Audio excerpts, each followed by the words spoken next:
साथियों, आप देख रहे हैं target with Chandra YouTube channel. मैं हूं चंद्रभान। आज हम लोग बात करेंगे नेशनल एजुकेशन पॉलिसी 2020 की। तो ये वीडियो काफ़ी इम्पोर्टेंट होने वाला है और इसमें हम नेशनल एजुकेशन पॉलिसी 2020 की महत्वपूर्ण तथ्यों की बात करेंगे। हम पूरे जो 72 पेज की न्यू एजुकेशन पॉलिसी आई थी, नेशनल एजुकेशन पॉलिसी आई थी, उसको पूरा नहीं, उसका जो निचोड़ होगा, जो आपके एग्ज़ाम में जहाँ से प्रश्न पूछे जा सकते हैं, मैं सिर्फ उन महत्वपूर्ण तथ्यों के बारे में ही बात करने वाला हूँ। तो ये वीडियो आपके लिए बहुत ही कम समय में बहुत कुछ जानकारी देने वाला है, बहुत कुछ जानकारी आपको हासिल होने वाली है, इसलिए इस वीडियो को स्किप मत करिए, ज़रूर देखें। तो आइए शुरू करते हैं। जिन भाई लोगों ने अभी तक target with Chandra YouTube channel को सब्सक्राइब नहीं किया है, आपसे निवेदन है कि मैं आपके लिए इतना मेहनत करता हूं, तो प्लीज़ कम से कम आप हमारे इस परिवार के सदस्य जरूर बनिए। और वो कैसे बनेंगे? आप जब हमारे चैनल को सब्सक्राइब करेंगे। ओके, कई लोग ये भी कहते हैं कि हमारे पास नोटिफिकेशन नहीं आता वीडियो को, तो उनको ये बताना चाहता हूँ कि अगर आपने वो जो घंटी साइड में बनी होती है उसको अगर आपने दबाया नहीं है तो नोटिफिकेशन आपको शायद ना मिले, तो उसको ज़रूर आप प्रेस करें। वीडियो पसंद आता है तो आप शेयर भी कर सकते हैं। दोस्तों, नई शिक्षा नीति, हम लोग अक्सर नई शिक्षा नीति कहते हैं उसको, और नई शिक्षा नीति के नाम से ही उसे हम पुकारते हैं, लेकिन रियल में अगर नेप की बात की जाए, एनईपी की बात की जाए, तो उसका फुल फॉर्म होता है नेशनल एजुकेशन पॉलिसी। तो आप इस कन्फ्यूज़न में बिल्कुल मत रहिएगा। इसका नाम जो है वो है राष्ट्रीय शिक्षा नीति, बट उसे हम नई शिक्षा नीति के नाम से बुला देते हैं, कह देते हैं। ठीक है, हाँ, तो ये पहला पॉइंट है जिस पर बहुत सारे लोगों को डाउट रहता है।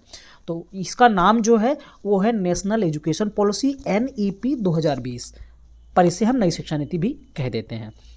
इसके जो महत्वपूर्ण तथ्य हैं उनके बारे में अगर बात करें तो ये जो नई शिक्षा नीति है, हालांकि इसका ड्राफ्ट जो है पहली बार 2019 में ही आ गया था, लेकिन इसको जारी किया गया था, पूरी तरीके से इसको जारी किया गया था 29 जुलाई 2020 को। कब? 29 जुलाई 2020 को। अब इसको जारी किसने किया था? तो जारी करता कौन है? मानव संसाधन विकास मंत्रालय, भारत सरकार। मानव संसाधन विकास मंत्रालय, ह्यूमन रिसोर्स डेवलपमेंट मिनिस्ट्री जो है वो उसने क्या किया है, इसको जारी किया है। ओके, अगर बात करें नीति निर्माण की, तो नीति निर्माण समिति के जो अध्यक्ष हैं, अर्थात ये जो हमारी नई शिक्षा नीति या नेशनल एजुकेशन पॉलिसी, उसके जो अध्यक्ष हैं वो कौन हैं? वो हैं डॉक्टर के कस्तूरी रंगन। डॉक्टर के कस्तूरी रंगन ये इसरो के पूर्व अध्यक्ष भी रह चुके हैं। ओके, तो ये एग्ज़ाम के लिए इंपॉर्टेंट है, यहाँ से आप प्रश्न पूछा जा सकता है। एक चीज़ और आप याद रखिए कि 21वीं सदी की पहली नीति है। हालांकि इसके पहले भी नई शिक्षा नीति आ चुकी हैं, दो, उनके बारे में बात करने वाले हैं। जैसे यहाँ पर पॉइंट्स दिया गया है कि नई नीति के द्वारा प्रतिस्थापित नीतियाँ, देखिए इसके पहले अगर बात करें तो 1968 में, कब? 1968 में एक राष्ट्रीय शिक्षा नीति आई थी जो भारत की प्रथम शिक्षा नीति थी। ओके, उसके बाद फिर 1986 में आती है, ये सेकंड थी, लेकिन ये जो है वो थर्ड है। हालांकि अगर 21वीं सदी की बात करें, क्योंकि ये देखिए 19वीं सदी की थी, 21वीं सदी की बात करें वो 20वीं सदी की थी और ये 21वीं सदी की है। ठीक है, वो 20वीं सदी की थी सारी, और दोनों जो हैं 1968 वाली और 1986 वाली, और ये जो है वो 21वीं सदी की शिक्षा नीति है। तो इसके बारे में भी आपको थोड़ा सा जरूर दिमाग में रखना चाहिए। अब इसके परीक्षापयोगी जो महत्वपूर्ण तथ्य हैं उनके बारे में बात करें तो राष्ट्रीय शिक्षा नीति 2020 वर्ष 1968 और 1986 के बाद स्वतंत्र भारत की तीसरी शिक्षा नीति होगी। वैसे भी शिक्षा की नीतियों के बारे में बहुत सारे काम पहले स्वतंत्रता के पहले भी हुए हैं और स्वतंत्रता के बाद भी हुए हैं, बट नई शिक्षा नीति के बारे में अगर आपसे प्रश्न पूछा जाता है तो पहली नई शिक्षा नीति या राष्ट्रीय शिक्षा नीति 1968 में, और दूसरी 1986 में, और तीसरी जो है वो 2020 में आई है। मानव संसाधन विकास मंत्रालय का नाम हालांकि ये बदल करके शिक्षा मंत्रालय कर दिया गया है, और वर्तमान में जो पहले मानव संसाधन विकास मंत्री हुआ करते थे, जिसे एचआरडी मिनिस्टर कहा जाता था, वो वर्तमान में उनको शिक्षा मंत्री के नाम से जाना जाता है। और वर्तमान में जो शिक्षा मंत्री हैं हमारे भारत के, वो हैं धर्मेंद्र प्रधान। ओके, अब सबसे इम्पोर्टेंट जो फैक्ट है ये सबसे इम्पोर्टेंट है नई शिक्षा नीति में, और यहाँ से क्वेश्चन जरूर से जरूर किसी न किसी एग्जाम में ज़रूर पूछा जाता है और पूछा जा सकता है, इसलिए इसको आप जरूर एक बार समझ लेना जरूरी है।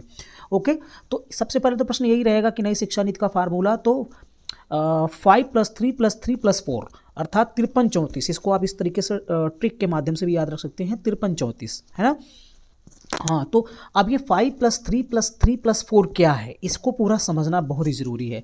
जैसे सबसे पहले हम 5 की बात करें यहाँ पर, है ना। तो आप देख पा रहे होंगे कि 3 वर्ष आंगनवाड़ी के, है ना, 3 वर्ष आंगनवाड़ी के और कक्षा 1-2 जो है वो प्री प्राइमरी का। तो आपको एक चीज़ जान लेना बहुत ज़रूरी है कि वर्तमान में प्री प्राइमरी जैसी जो संरचना है उस पर भी काम चल रहा है और जल्द ही अगले सत्र से अर्थात मार्च अप्रैल से इसको लागू करने की पूरी योजना है और इसकी ट्रेनिंग वगैरह भी लोगों को दी जा रही है।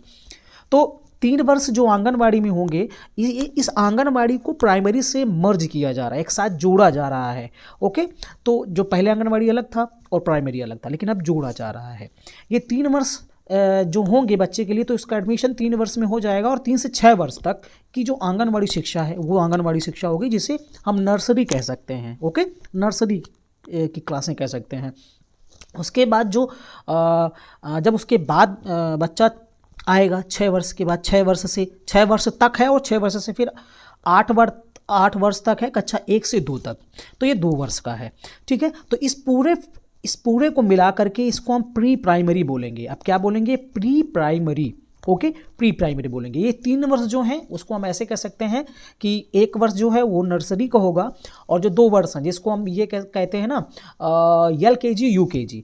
LKG मतलब लोअर किंडरगार्टन और UKG मतलब अपर किंडरगार्टन, है ना। कई बार ये भी कन्फ्यूज़न लोगों को रहता है KG LKG UKG। तो देखिए जो KG के 2 पार्ट होते हैं, एक होता है LKG लोअर किंडरगार्टन, दूसरा होता है UKG जिसे हम अपर किंडरगार्टन कहते हैं। ठीक है, कहीं पर P1 P2 करके भी चलाया जाता है और कहीं पर ये भी होता है किसी स्कूल में, प्राइवेट स्कूलों में, कि उसे KG1 KG2 करके भी बुलाते हैं, पर सिलेबस सारा वही रहता है, उसमें कोई अंतर नहीं है, बस समझने वाला फ़र्क है, समझने के फ़र्क है।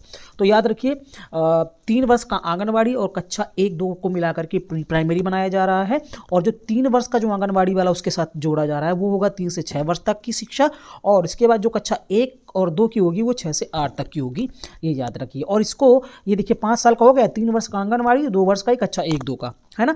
तो ये 5 वर्ष का हो गया, तो ये वही 5 है और इसे फाउंडेशन लर्निंग भी बोला जाएगा। अर्थात यहाँ पर जो सामान्य गणितीय योग्यता है और जो संख्यात्मक योग्यता और भाषागत जो योग्यता है उस पर ही ज़्यादातर फोकस किया जाएगा। अर्थात बच्चों को संख्या ज्ञान और अक्षरों को ज्ञान शुरू में कराया जाएगा, ये फाउंडेशनल लर्निंग में।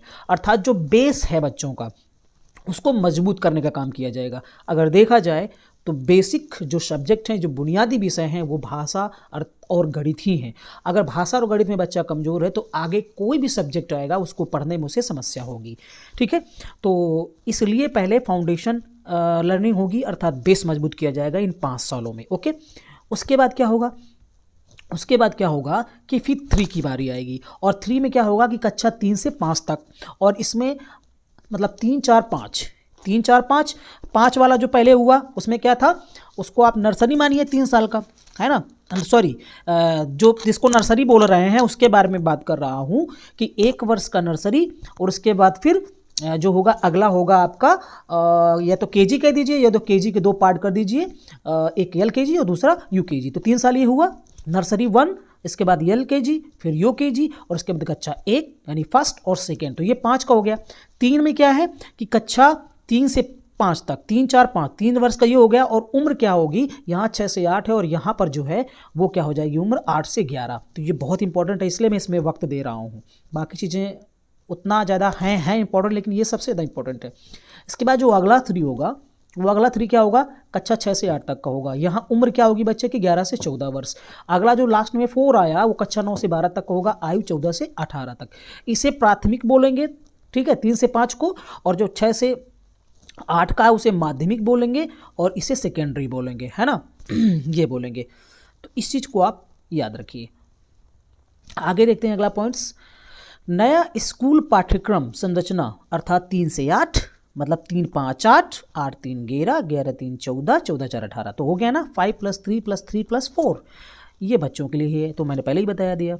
9वीं कक्षा से ही विषय चुनने की आज़ादी होगी। देखिए एक चीज़ ये भी है ना कि बच्चों पर विषय थोपे जाते हैं, जो कि एकदम गलत है। बच्चा किस विषय में उसको इंटरेस्ट है, अगर आप किसी पर थोपोगे कोई विषय उसको उस पर इंटरेस्ट नहीं है तो वो आगे बढ़ नहीं पाएगा, ना ही उससे कोई चीज़ें समझ में आएंगी।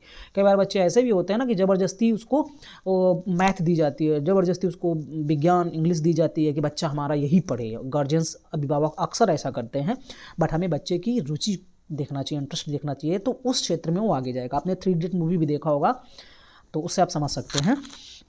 तो विषय चुनने की आज़ादी होगी। अगला है कक्षा 5 तक मातृभाषा, स्थानीय या क्षेत्रीय भाषा में शिक्षण कार्य करवाया जाएगा।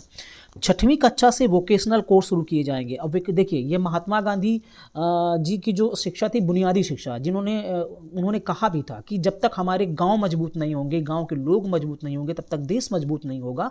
और इनका कहने का मतलब था कि निम्न स्तर से हम बच्चों को पहले से ही ऐसा प्रशिक्षण दें, उनको ऐसा कौशल दें, ऐसा स्किल दें, उनको स्किल्ड बना दें, ताकि वो क्या है कि कोई अपना रोजगार बना सकें, कोई अपना रोजगार चला सकें, अच्छा वो काम सीखे हुए हो तो वो भूखों नहीं मर सकते हैं।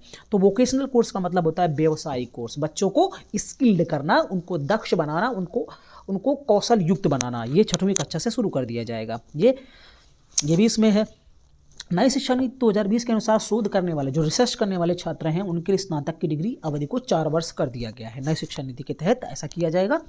और इसमें क्या होगा इसमें, ये 3 से 4 वर्ष की होगी। 1 वर्ष में प्रमाण पत्र मिलेगा, दूसरे वर्ष में डिप्लोमा मिलेगा, 3 वर्ष में डिग्री मिलेगी और 4 वर्ष में शोध डिग्री मिलेगी। मतलब आपका कोई वर्ष खराब नहीं जाएगा। मान लो आपने अगर स्नातक का 1 वर्ष का कोर्स किया है तो आपको प्रमाण पत्र मिल जाएगा। अगर 2 वर्ष करेंगे तो डिप्लोमा मिल जाएगा, 3 वर्ष करेंगे तो डिग्री मिलेगी और 4था वर्ष कर लेंगे तो रिसर्च के साथ आपकी डिग्री आपको मिल जाएगी। ठीक है, मतलब अभी क्या होता है कि अगर आप मान लो जैसे कि BA या BSc है, अगर 1 वर्ष किया उसके बाद 2 वर्ष आपका नहीं किए तो आपका BSc या BA पूरा चला गया, बेकार हो जाएगा। लेकिन अब ऐसा नहीं होगा। नई शिक्षा नीति 2020 में एमफिल मतलब क्या होता है, मास्टर ऑफ फिलॉसफी को समाप्त कर दिया गया है। अब 4 वर्षीय स्नातक के पश्चात सीधा आप PhD कर सकते हैं, या जिसे हम DPhil, PhD का मतलब भी क्या होता है, डॉक्टर ऑफ फिलॉसफी, और DPhil का मतलब भी होता है डॉक्टर ऑफ फिलॉसफी के लिए प्रवेश ले सकते हैं। शोध कार्यों को बढ़ावा देने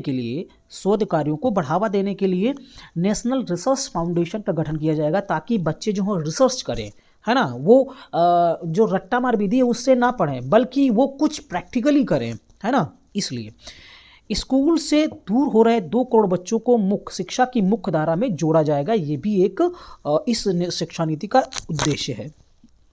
अगला पॉइंट है शिक्षा पर सार्वजनिक व्यय को बढ़ाकर GDP के 6% के बराबर करना, जो कि वर्तमान में 4.43% है। तो शिक्षा में व्यय को बढ़ाना, और ये हमारे देश की सबसे बड़ी विडंबना है कि इतने बड़े देश में शिक्षा पर GDP का बहुत ही कम खर्च होता है। यहाँ 4.43 की बात की जा रही है, ये जरूर ये व्यवस्था है, बट इसमें शिक्षा में अगर देखा जाए रियलिटी में, ये तो एक आंकड़ा है, ये तो एक आंकड़े हैं। ठीक है, 4.43 भी खर्च नहीं होता, बल्कि 2-3% से ज़्यादा शिक्षा पर खर्च सरकारें नहीं करती हैं, जो कि बहुत ही गलत बात है। 6% का लक्ष्य रखा गया है और उसमें राज्य और केंद्र दोनों मिल करके इस लक्ष्य को प्राप्त करने की कोशिश करेंगे, ऐसा भी कहा गया है। वर्ष 2030 तक स्कूलों में 100% नामांकन का लक्ष्य निर्धारित करना है, कि मतलब नामांकन हर एक बच्चे का किसी विद्यालय पे नामांकन होना चाहिए, है ना।